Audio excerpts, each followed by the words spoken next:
All right.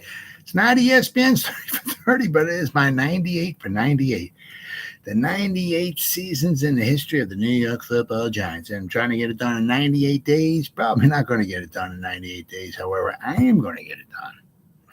Put my foot down. I am going to get done before the beginning of the new season, which starts September 10th against those Dallas Cowboys. Where the 1982 season, the 58th season in the history of the New York Giants, the 58th season in the history of the Giants, the 63rd season in the history of the NFL. NFL started in 1920, Giants started in 1925, so the Giants are 5 years younger than the NFL. This was a kind of an oddball season, 1982. There was a 57-day player strike. So wiped out a bunch of games. There was only 9 games. And really was just, I mean, they played 2 games, then they had 57 days off. Then they finished up with, I believe, 7 games after that. It was really, actually, needless to say, rather different. But it was also the playoff schedule. Playoffs. Did you say playoffs? Playoffs was different. Because instead of the way it had been, where there was like 2 wild card teams and 3 divisional winners, and then the 2 wild card teams played on wild card like weekend or whatever they call it back then. And then after that, there would leave 4 teams left, and the 4 teams battled it down to 2 in a championship game. Whoever won the championship game would go to the Super Bowl.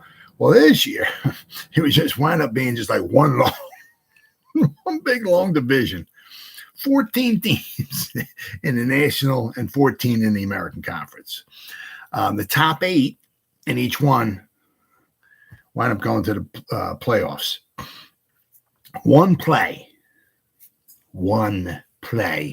kept the Giants out of the playoffs. We'll go over that. There was a couple games kept the Giants out of the playoffs. Matter of fact, every game the Giants lost, all 5 of those teams went to the playoffs. But one play, first game of the season, kept the Giants out of the playoffs. We'll go over that. So what does Wikipedia have to say about the 1982 New York Football Giants? 1982 New York Giants season was the franchise's 58th season in the National Football League, but was shortened to 9 games due to the 1982 NFL player strike. The season saw the Giants attempting to improve upon their 9-7 record from 1981, a season in which they had made the playoffs for the first time since 1963 and also clinched their first winning season since 1972. However, the Giants stumbled out of the gates early, starting 0-2 before the strike occurred. After the strike ended, the Giants won 4 of their last 7 games, but missed the playoffs because of losing 2 tiebreakers against the Saints and the Lions, who both ended with identical 4-5. The Saints, the Lions, and the Giants all wound up with 4-5 records.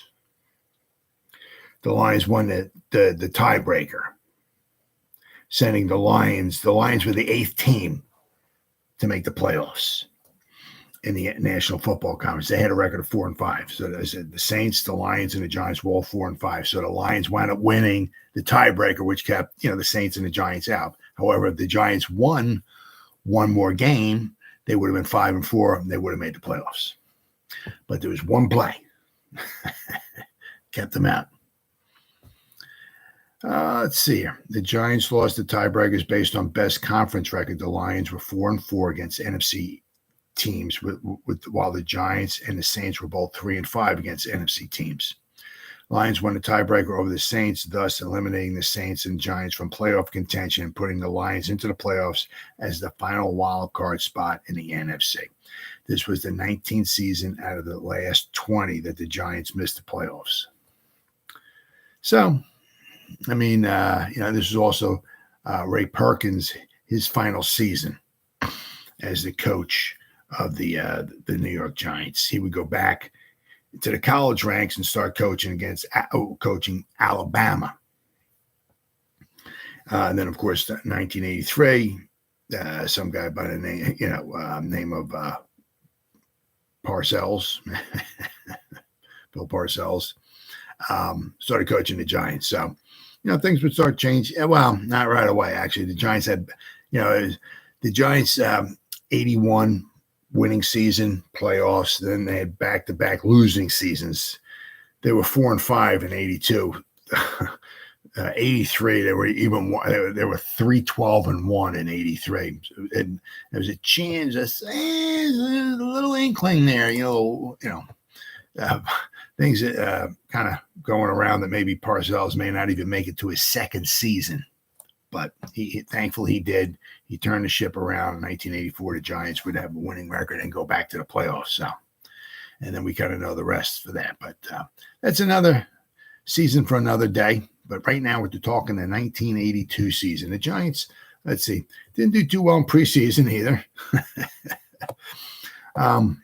First preseason game was August 14th against the Colts in Memorial Stadium. They lost 19-14.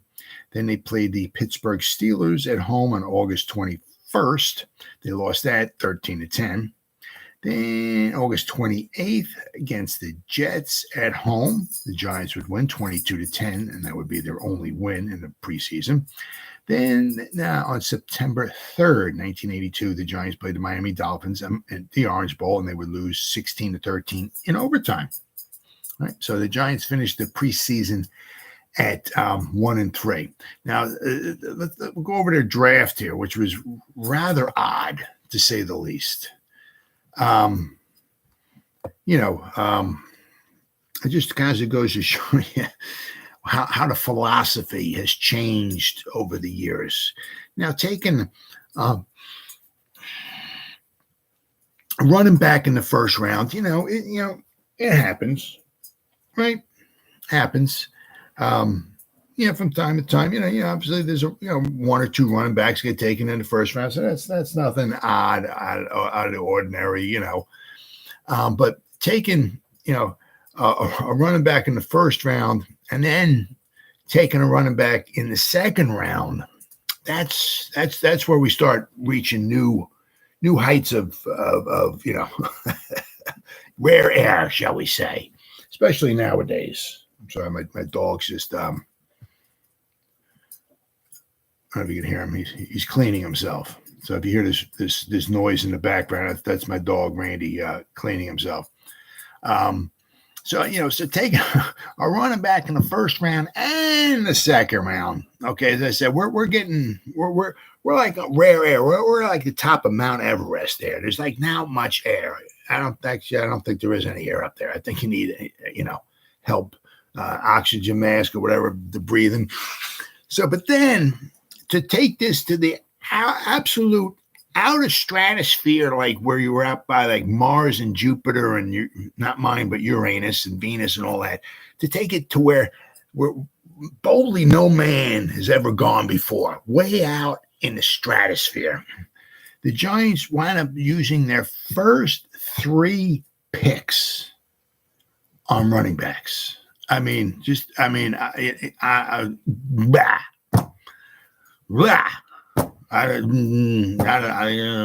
know where you go from that one, But so let's go over their draft, shall we? So the Giants, with their 9-7 record, finally got the pick in the middle of the pack because they had a winning record. So they wound up picking 18th overall. Now at 18, all right, the Giants wound up selecting Butch Wolfolk. Okay, let's see here. Now let's see, how many years did he play with it? He had 82 to 88 he played, but they weren't all with the Giants. He played with the Giants, 3 years with the Giants.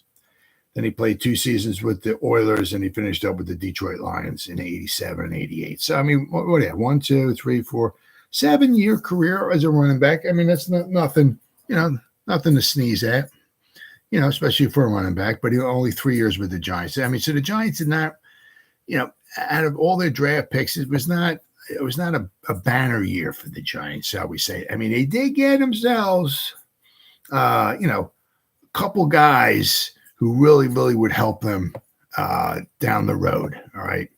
So that was the first round pick. They took running back Butch Wolfolk out of Michigan. Manny. All right. So then in the second round, this is where they hit pay dirt here, shall we say? The second round pick number 45, they took Joe Morris. So now they took back-to-back, obviously, back-to-back running backs. Joe Morris was out of Syracuse. Now, Joe Morris played his final season. Who did he play with? It wasn't with the Cleveland. And he played 82 to 88 with the Giants. And, of course, just due to injuries, he missed the 89 season. And he actually came out of retirement. He retired. And he came back out of retirement in 1991 and played his final season with the Cleveland Browns. He ran the ball 93 times for 289 yards. He had 3.1 yards a carry. I mean, it just wasn't, he carried the ball so many times. I mean, 1985, he carried the ball 294 times. That's when he had 21 rushing touchdowns. He also got 22 passes. So he had over 300 touches. 1986, he ran the ball 341 times with 21 receptions. So he had over 360 touches. 1987, that was the scab year. So there was a few games he missed in there. But he had 193 carries. 1988 was his last season with the Giants. He had 307 carries, plus another 22 receptions. So he had almost 330 touches. So he had a lot of touches, right? And he just beat him up. And after 88, he had the 307 carries. And, that was it for him. He was done with the Giants. I mean, but just due to injuries, it was a shame. But, I mean, what he meant for the Giants, the time, from, was it 84, 85, 86, 87, 88. I mean, he was just very, very good. Very, very good. It took him a while to start breaking into the starting lineup and all, because he didn't start playing, having a starting role until 1984 with the Giants. 82 and 83 played in 20 games, but he didn't start in any of them. So, but I mean, so Joe Morris, that was their one pick to hit it out of the park with. The rest of them were kind of weak, except for this one here. Okay. This one here, round 3, they traded their pick to the Houston Oilers. The Oilers took Stan Edwards, but they got Rob Carpenter. Okay. From the, so basically what they did, they traded their third round pick in 1982 because they got Carpenter in 1981. So basically they used their first pick, their second round pick, and their third round pick, all in running backs. Butch Wolfhard, Joe Morris, and Rob Carpenter. 3 running backs came out of the first 3 rounds in the 1982 draft of the New York Giants. 3 straight running backs. So, I mean, but Wolfhard was a decent back, nothing super spectacular. I mean, actually, his rookie season was good. His rookie season was good because he was very important for the Giants in his rookie season because Rob Carpenter was holding out. I think he held out until it was late in the season. How many? Let's see here. Got to figure this out here. What do we got here? All right. Statistics. Rob Carpenter. He didn't play too much. How many games did he play in? Rob Carpenter. He played in 5 games. So he held out, all the 57 days of the strike and all that. So he only played in 5 games. He had 67 carries for 204 yards. I mean, Butch Wolfhard led the team with 439 yards. But once again, let's not forget, it was a strike-shortened season. But Rob Carpenter held out. I guess it was over contract dispute. I guess because he carried it, not carried, but he had a big part in taking the team to the playoffs and winning the first playoff game and all that and everything. And I guess he wanted some extra money, and so he held out for a while, but he finally came back and played.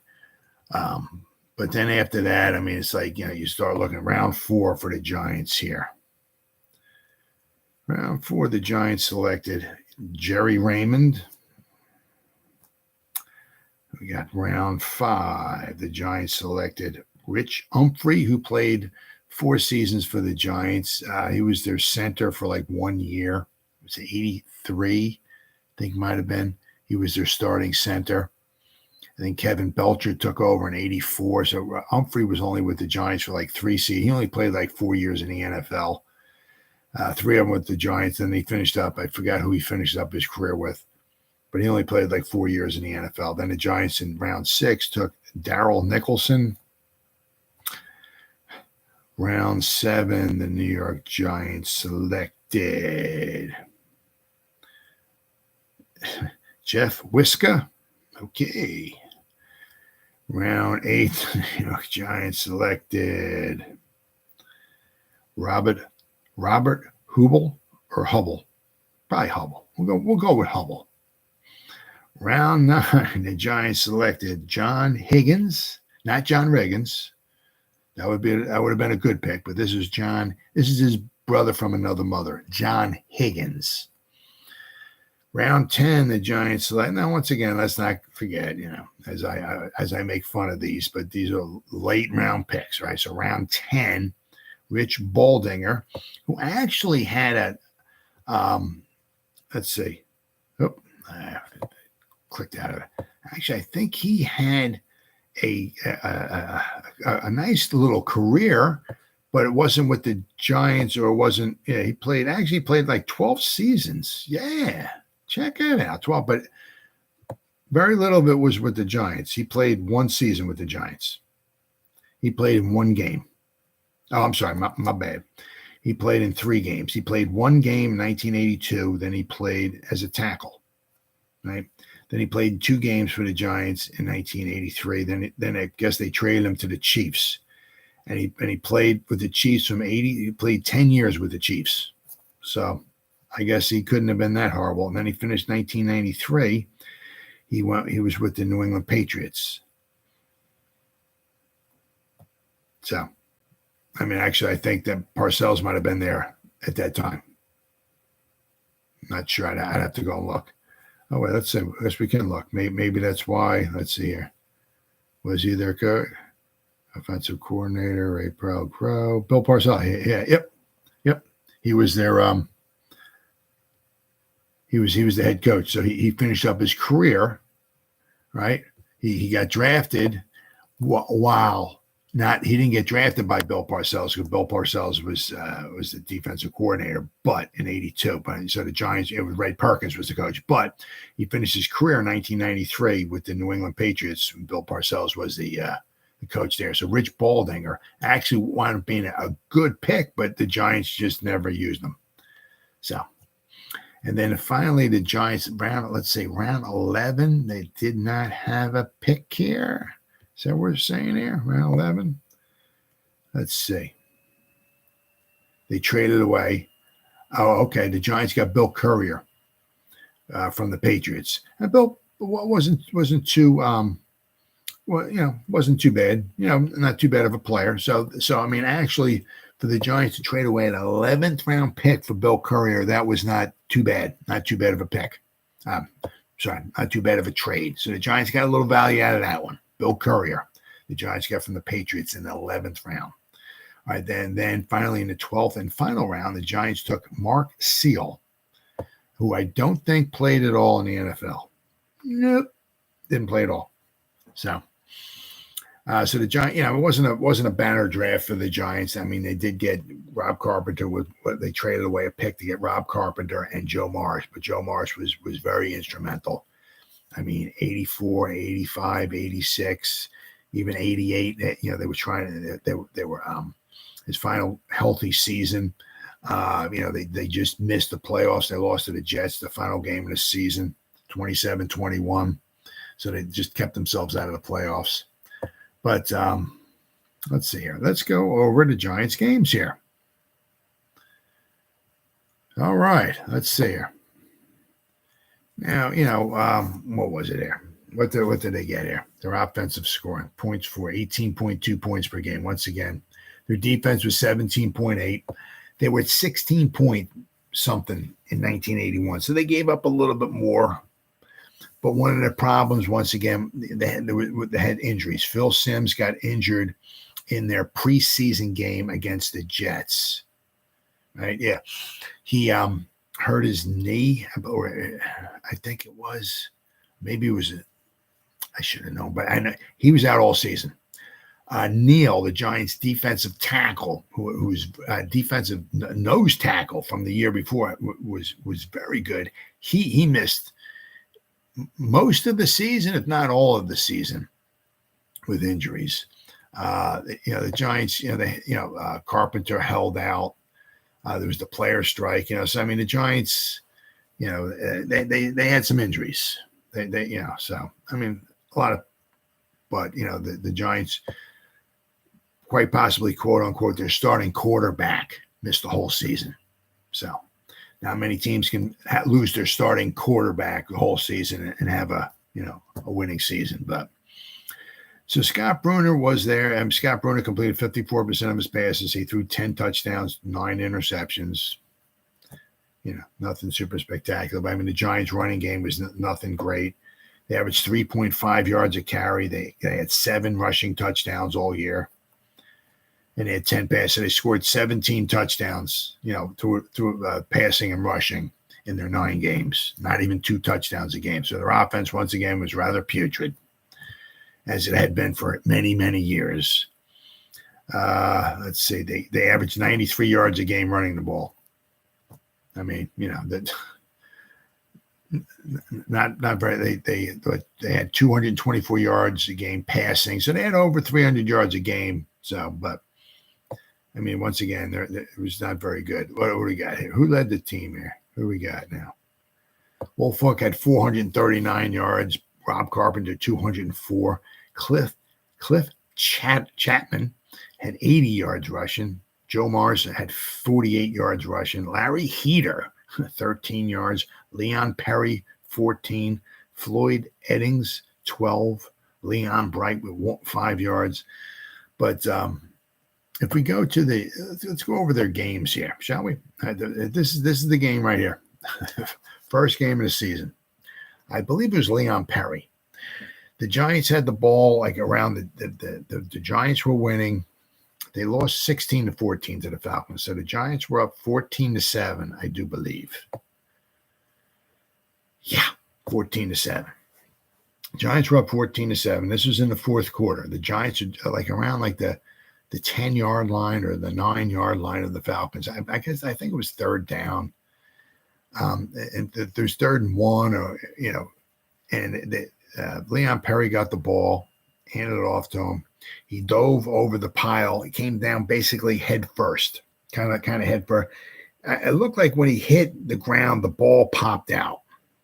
If you look at the replay, and Bob Glazebrook, the ball squirted out. It wasn't like a big fumble where the ball squirted far away. It just kind of popped out of his hand. And you don't even know. I mean, if there was instant replay and they replayed it 300 times from all different kind of angles and everything, maybe he landed and maybe he was touched down before the ball squirted out. It's tough to see on the I'm looking at film from 40 years ago. It is what it is. I'm looking at the Giants 1982 highlight season, right? So that's all I'm going by. You can see the ball kind of squirt out, and then Bob Glazebrook's kind of in the pile there, and the ball comes out, and he scoops it up, and everybody's kind of standing around, looking around and all that, and thinking he's down, and they're waiting for them to come in and mark the ball and all that stuff and everything. Bob Glazebrook picks the ball up and runs, and Scott Bruner's in the backfield, and Scott Bruner's kind of like, what's going on there? So Scott Bruner started, I don't know if he tried to make a tackle for him, or he starts kind of running after him or whatever it was, and Bob Glazebrook runs 91 yards for a touchdown. And if, as I said, if there was instant replay or something, maybe he was down before the fumble came out, or that you don't. It's tough to tell exactly, but the ball came out. Glazebrook picked the ball up, ran 91 yards back for a touchdown. So had Perry not fumbled the ball, maybe the Giants kick a field goal. Maybe the Giants go up 17-7. The Falcons scored on a Mick Luckhurst field goal, 29-yard field goal. So they kicked another field goal.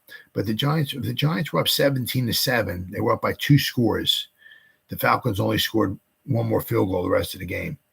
The Giants win that game. The Giants would have won like 17-10. And the Giants would have been 5-4, and they would have gone to the playoffs. That one play, that one fumble. The Giants were in scoring range, gets picked up, run back for a touchdown. And that's how the Falcons wound up winning. They won 16-14. They missed the extra point on that one. So they missed the extra point, so they were still down 14-13. But then Mick Luckhurst kicked a 29-yard field goal. And the Falcons wound up winning 16-14. But that one fumble got scooped up, run back for a touchdown. I mean, if you look at it, it basically cost the Giants the playoffs. I mean, obviously the Giants had 8 other games to make up for it and all that stuff. But one play, a fluky, fumble. I mean, if he didn't dive over the pile of land, if he actually held on to the ball or, right? Giants win that game. Giants are 5-4. Giants have a winning record and they go to the playoffs. But it was not meant to be. Then the following week, the Giants had their first ever. This is 1982. The Monday Night Football started in 1970. This is the Giants' first ever home Monday Night Football game. 1970, 71, 72, 73, 75, 77, 79, and 80. First 8 Monday Night Football games the Giants had all on the road. This is their first ever home Monday Night Football game. And they lost it, of course. They were winning. Was it 17-7? Let's see here. Or was it 19-7? Or what the heck was it? 19. Maybe it was 19-7. Was it 19-7? Yeah, look at that. Cliff Chapman with a 2-yard rush. Joe Danilo with the extra point. In the third quarter, Giants were up 19-7. Then they gave up the next 20 points and they lost 27-19. Couldn't score after that. Giants scored 19 points into the third quarter, and they couldn't score another point the rest of the game. And the Packers wound up beating them 27-19. And one of the problems is that the Packers made the playoffs. The Atlanta Falcons made the playoffs. These two teams that beat the Giants, they all made the playoffs. So that was a tough one on Monday. I remember watching that one. That was a tough one, especially when the Giants were winning. We're up 19-7, right? And you think, all right, here we go, baby. All right, we got this one. And then the Packers scored, and they scored another touchdown. Then they kicked a field goal, and they kicked another field goal. And so then the player strike happened. So that was Monday, September 20th. And then the strike happened. And then the strike, and then they started playing again Sunday, November 21st. So it was almost 2 full months. Now, basically, the players were out on strike because obviously they want more money, understandably so. But some guys, nowadays it's nice, and I understand. They get all their money, they want more money and all that stuff and everything. But I mean, you look at what they're making at the league minimum now; it's like $750, somewhere around there. I mean, you look at it back there. I mean, 40 years ago. I mean, it's gone up about over 20 times the league minimum in 40 years. Minimum wage hasn't gone up 20 times. I mean, minimum wage was like back then was like maybe $3, $3.35. I was pumping gas. I was making like $3.35 an hour in 82 and 83. So if minimum wage went up 20 times, that would be about $70 an hour right now for minimum wage. Minimum wage hasn't gone up $20 an hour. It hasn't gone up 20 times. The minimum salary for a football player has gone up over 20 times. It says the new wage scale is back in 1982. It says the new wage scale starts at $40,000 a year for rookies in 1983 and 1984, and improves to $50,000 in 1985 and 1986. It grows by $10,000 increments each season. The old minimums were $20,000 to $32,000, tops for 4 years and up in experience. Severance starts at $20,000 for third-year players. So basically, the old minimums were $20,000 a year to $32,000 a year. Okay. I said this is 40 years ago. The league minimum now is like 750, something like that. So that's over 20 times it's gone up. I mean, it's gone up a lot. I mean, these guys back then, you know, I mean, they had to do this, and some of them, quite a few of them, had to actually work another job. Now guys are making more money, you know, in 1 year than, you know, I mean, yeah, then they'll ever have to worry about money ever again. But I mean, so back then it's gone up a lot, well over 20 times. So I mean, and then also, what we got here? According to the union, $1.17 billion of the total is guaranteed for player costs in various areas, including pension. This will be $60 million this year and improve to $240, $260, $290, and $320 through the life of the contract. So, so I mean, so the starting the guy's starting salary went up. I guess as a league minimum, their salaries went up, and their pension, they got more money going into their pension, which is good, you know. But I mean, it's gone up a lot in 40 years. I said I wish minimum wage went up over 20 times, but that's what the strike was. And after 57 days, I mean, really not a whole heck of a lot got accomplished. I think the players wanted a lot more than what they actually got, but so at least some of the starting salaries, the wage scales went up, and they got some in their pension. They might have got some other things too, but it was nothing super spectacular. You know, approximately $1.28 billion of the covers for 4 full seasons. The remaining $300 million is included money now, bars and current contracts, plus new doubled money for various playoff rounds and bonuses. I don't know.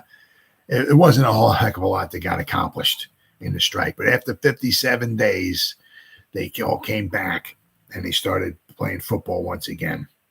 So as I said, then they had 7 games, the final 7 games. And the Giants, the last game the Giants played was on January 2nd of that year.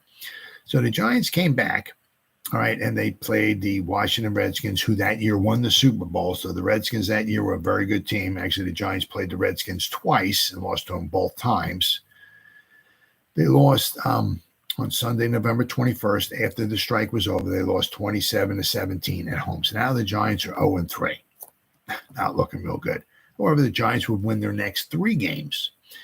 On Thursday night, this was the Lawrence Taylor game, right? Remember that? Lawrence Taylor picking the pass off, running back like 90-some-odd yards back for a touchdown to beat the Lions on Thanksgiving, 13-6. So now the Giants are 1-3. That's right. Let's not forget, Lawrence Taylor had he had a bad knee during the year. He had what was it? He hurt his knee playing the Washington Redskins. So actually, Lawrence Taylor didn't even start that Thanksgiving Day game. He didn't come into like the end of the first quarter or the very beginning of the second quarter. So he missed a lot of that game because he got injured. So I think Lawrence Taylor had a bad foot, and he had a knee injury as well, too. So he was kind of hobbled, too. So our Superman, he was hobbled. So Phil Simms missed the whole season. Lawrence Taylor, he missed his whole the final 7 games. He was banged up. You know, so, I mean, obviously it's football. Injuries are injuries, but, you know, that hurt the Giants as well, too. Our Superman was injured. So now the Giants, after they beat the Lions on Thanksgiving, are 1-3. Then Archie Manning, Eli's father, comes to town, and the Houston Oilers, right? The Giants wind up beating the Houston Oilers 17-14. Now the Giants are 2-3. Then the following week on Saturday, December 11th, the Eagles come to town, and the Giants beat the Eagles 23-7. So now the Giants are 3-3. However, the Giants would go on the road. On Sunday, December 19th, they would play the Redskins. Obviously, once again, I said the Redskins were a very good team because they won the Super Bowl. Mark Mosley, the Giants were up 14-3 at halftime, and they gave up 13 points in the second half. The Giants couldn't score 1 point in the second half. Couldn't get anything. And the Giants wound up losing by 1 point, 15-14.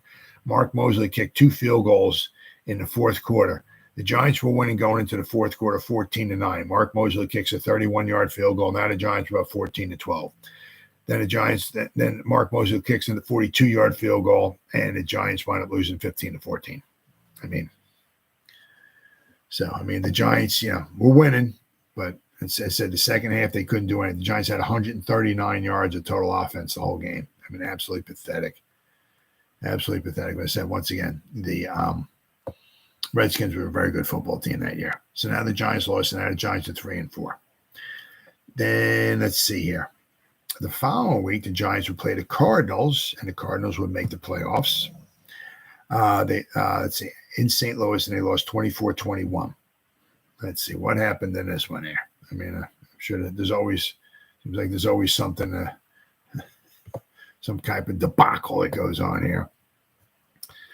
Well, the Giants were winning 21-17, and the Cardinals scored a touchdown toward the end of the fourth quarter to go up 24-21 and wind up winning the game.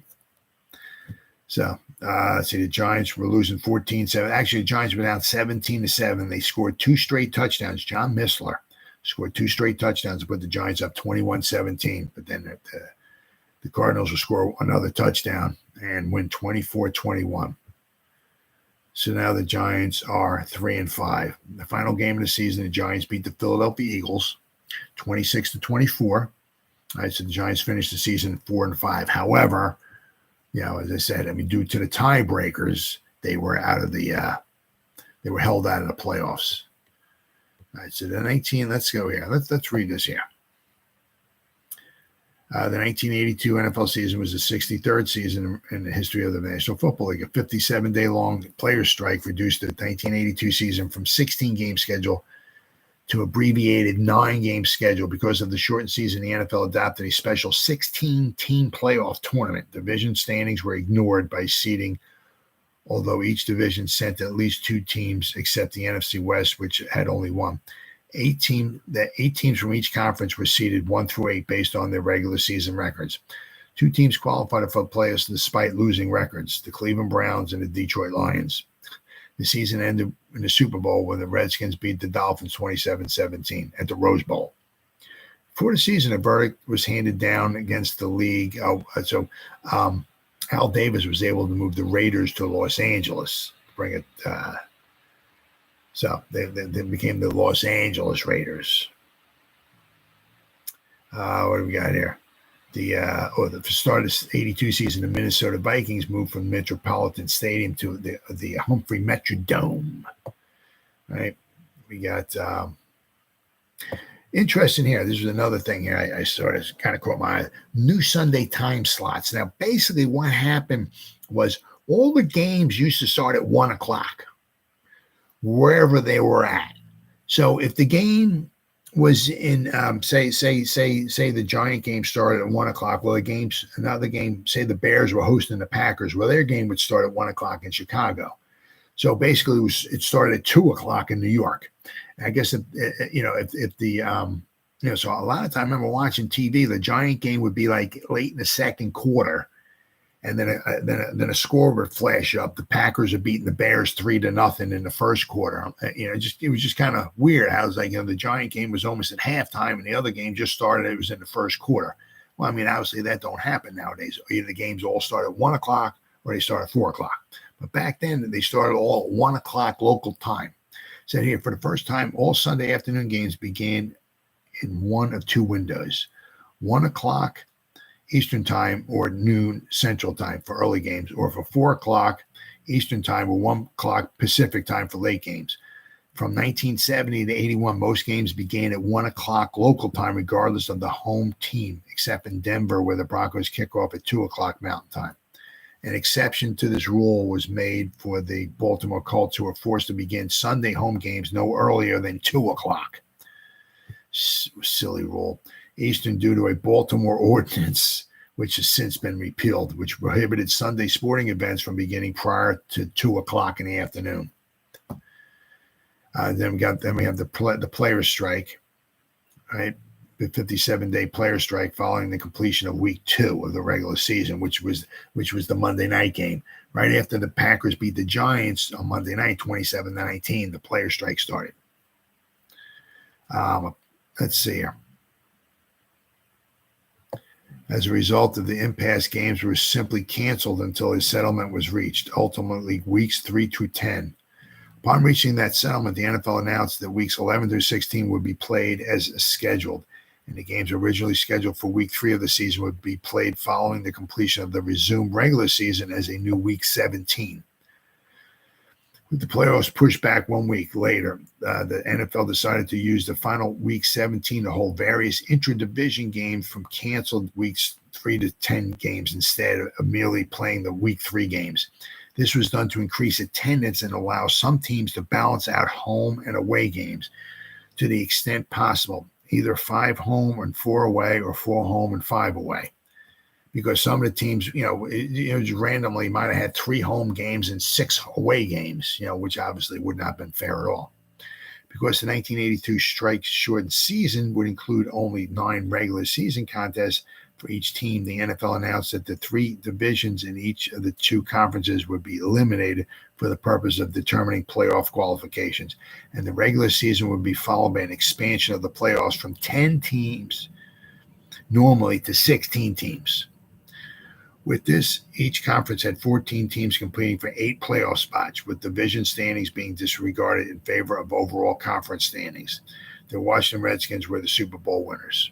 So in the AFC, the Raiders were in first place. They were 8-1. Then the Dolphins were 7-2. The Bengals were 7-2. The Steelers were 6-3. The Chargers were 6-3. The Jets were 6-3. The Patriots were 5-4, and the Browns were 4-5. So in the AFC, the first round, it was crazy. The first round, there was, the first week, January's 8-9. There was 4 AFC playoff games. The Jets beat the Bengals 44-17.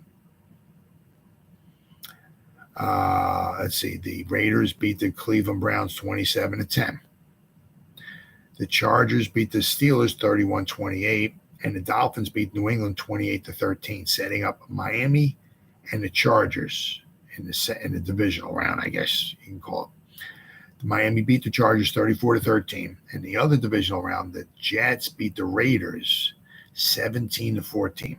So to set up a championship game between the Miami Dolphins and the Jets, the Dolphins won 14-0. It was rain. It was either rainy or it had rained beforehand. Because I remember it was very, very muddy. Was it A.J. Dewey picked like 2 or 3 passes off? I think he ran one of them back for a touchdown. It was a slop fest. It was really, I was pulling for the Jets in that one, but it was just not meant to be. So that sent the Dolphins to the Super Bowl. Then we have, let's see, in the NFC, we had the Redskins were 8-1. Cowboys were 6-3. Packers were 5-3. Vikings were 5-4. Falcons were 5-4. Cardinals were 5-4. Tampa Bay 5-4, and the Lions were 4-5. Now, as I said, the Giants lost 2 games to the Redskins. They lost a game to the Packers. They lost a game to the Falcons, and they lost a game to the Cardinals. All 5 of those teams that the Giants lost to made the playoffs. So, as I said, the one game, that one fumble from Leon Perry, jumped over the pile, come crashing down. The ball kind of squirted out. He could have been down. Maybe he was down in the pile. Maybe somebody touched him, and before the ball squirted out. Once again, it is what it is. There's no instant replay or none of that stuff. You can't throw a challenge flag or anything. Said maybe he was down. If it wasn't for that, Atlanta doesn't pick the fumble up, run it back 91 yards for a touchdown. The Giants are 5-4. The Giants have a winning season. Giants make the playoffs. But I said the Giants also had 8 other games too to correct that, which they didn't do. So in the NFC, the playoffs, the Green Bay Packers beat the Cardinals 41-16. Dallas beat Tampa Bay 30-17. Minnesota beat Atlanta 30-24, and the Washington Redskins beat the Detroit Lions 31-7. So set up in the divisional rounds, Dallas and Green Bay. Dallas would beat Green Bay 37-26. The Redskins would beat the Vikings 21-7, setting up the Cowboys and the Redskins in the championship game. And the Redskins would prevail 31-17, which would set up the Super Bowl between the Washington Redskins and the Miami Dolphins. And it wound up being a pretty good Super Bowl. It was. I remember John Riggins had a phenomenal, let's see here, Super Bowl. He had a phenomenal playoff run that year. He had a really good Super Bowl. It was his one play. See how far it was. Wrong one. Let's see here. Nope. It was his. He had his one run was I think put them ahead. He took a play. He took a handoff. I think he kind of ran outside with it. Let's see, playoffs. Nope. Let's see. Well, let's see, where was it? Oh, he had a 43-yard touchdown run in the fourth quarter with 10 minutes to go. Put the Redskins actually were trailing 17-13. And I don't know if it was like 3rd down and 1 or something. I think it was. But they handed the ball to Riggins. He kind of went around I believe it was the left side of the line. And somebody had like a hold of his shirt, I think it was, or something like that. He like fought his way loose, and he ran. He took it all the way to the house, put them up 20-17, and then just a little while later, with 1:55 to go, Charlie Brown had 6-yard touchdown reception from Joe Theismann to put him up 10 points with 1:55 to go, and that pretty much sealed the deal. So it was a very, very entertaining Super Bowl. It was. I mean, the Dolphins were winning for the longest time. I mean, actually, the Dolphins were winning 17-10. The Dolphins didn't score in the second half at all. They were up 17-10 at halftime, and they didn't score the rest of the game. Let's see. They were up 17-10. Mark Mosley kicked a 20-yard field goal in the third quarter to make it 17-13. John Reagan scored on a 43-yard touchdown run to make it 20-17 Redskins, and then Charlie Brown, 6-yard touchdown reception from Joe Theismann, made it 27-17. So it was a very good game. Actually, it was a very, very exciting game. I wasn't really pulling for either team because I despised the Redskins. And I was pulling for the Dolphins. No, I'm sorry. I was pulling for the Jets in the championship game. And the Dolphins beat the Jets in the chip 14-0. So I wasn't pulling for either team. I just wanted to see. I watched the game. It was an entertaining game. It was a good game. The Redskins were the better team. They wanted to win them. The Redskins were very, very good. And actually, matter of fact, the Redskins went to back-to-back Super Bowls. The Redskins went in 80. They won in 82. They would go back in 1983 back to the Super Bowl, but they would get creamed by the Raiders 37-9, I think it was. So, but the Raiders, the Redskins were very good. Let's not forget about the Redskins. Redskins from 1982 to 1991 went to 4 Super Bowls. They were 3-1. I mean, they 82 they won, 83 they lost, 87 they won, and 91 they won. So they were 3 from those 10 years, from 82 to 91, those 10 seasons. The Redskins went to 4 Super Bowls and they went 3 up. So the Redskins were a very formidable foe back then. But as I said, that it was a tough season for the Giants, finishing 4-5. I mean, it was a little bit of a disappointment after the year before when they had a winning season. They went to the playoffs. I said, I mean, it is what it is. There was that one play in that Falcon game that ran the ball back 91 yards on a fumble for a touchdown that wound up causing the Giants to lose that one game. That was the first game of the season. The Giants had plenty of other games to make up that one loss. But, I mean, they lost their starting quarterback, for the whole season. Phil Simms wasn't there the whole season. Lawrence Taylor was injured in the second half of the season. He had a problem with his foot, his knee. So he wasn't the same player. So they lost Neal. I think I'm sure if it wasn't the whole season, but they lost him for a while. He was banged up. So the Giants had some injuries. But also, one good bright spot, I guess you can look at it, they also lost their coach. So he went back to the college ranks, started coaching Alabama, Ray Perkins. So that, of course, helped elevate Bill Parcells. So Bill Parcells wouldn't be off to a good start in 1983, but in 1984, 1985, 1986, we winning seasons, and we get to the Super Bowl. So that pretty much wraps up the 1982 strike-shortened season for the New York Giants. I'll be back again tomorrow with the 1983 season and the brand new Bill Parcells version of the New York Giants, which just happened to be the 59th season in the history of the New York Giants. I'll see you then.